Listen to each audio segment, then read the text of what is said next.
Welcome to Rob Schmitt Tonight. Just 2 presidential elections ago, in 2016, we watched Donald Trump pull about 8% of the black American vote. Pretty much on par for Republicans at the time, a voting bloc long controlled by the Democrat Party.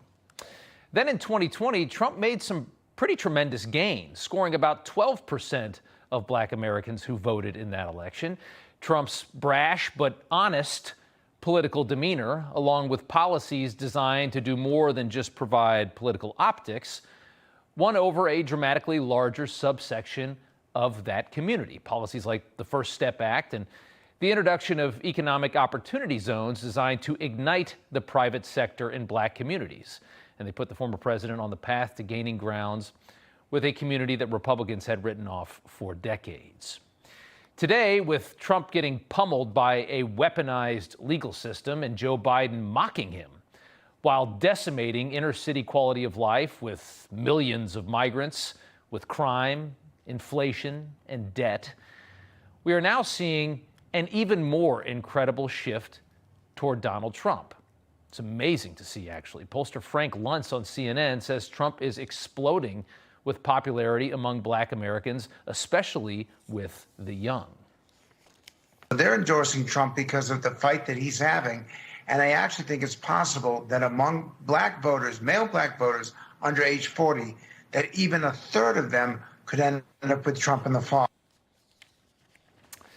A third of young black voters. If that is even half true, it is a disaster for the regime in power.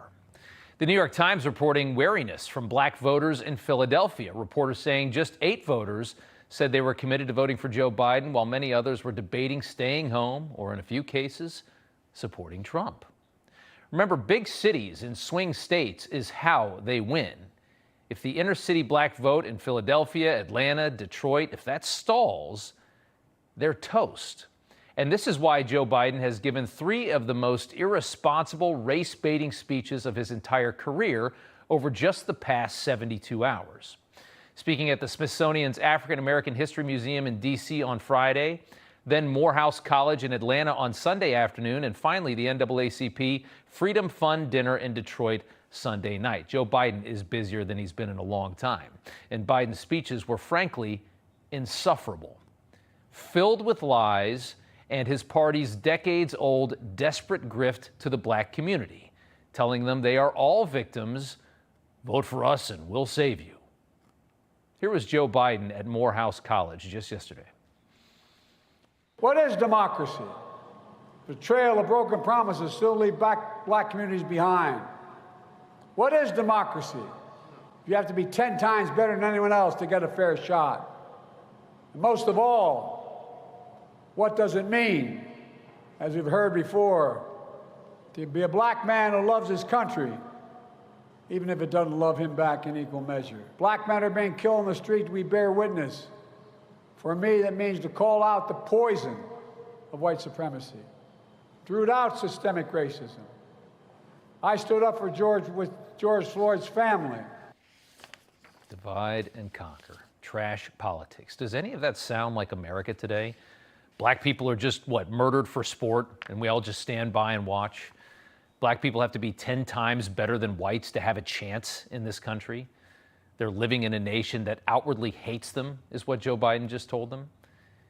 You realize that people in power are going to say and do anything to keep that power. It doesn't matter how dangerous it is. But Biden's problems right now can't be fixed with this very pathetic and very obvious pandering from a political candidate who so clearly would never be giving these speeches if he didn't need the votes. That's his biggest problem. People can see that. A man who feared his kids growing up in a racial jungle a few decades ago, who's close friends with the most racist Southern Democrats in Congress, and fought to keep black kids out of white schools. People know who Joe Biden is. And then he flipped at some point in the 80s or 90s and was caught lying many times, claiming to be some kind of a white savior, like his Nelson Mandela claim that was totally fake and embarrassing, and his totally false claim to have marched for civil rights. When I marched in the civil rights movement, I did not march with a 12-point program.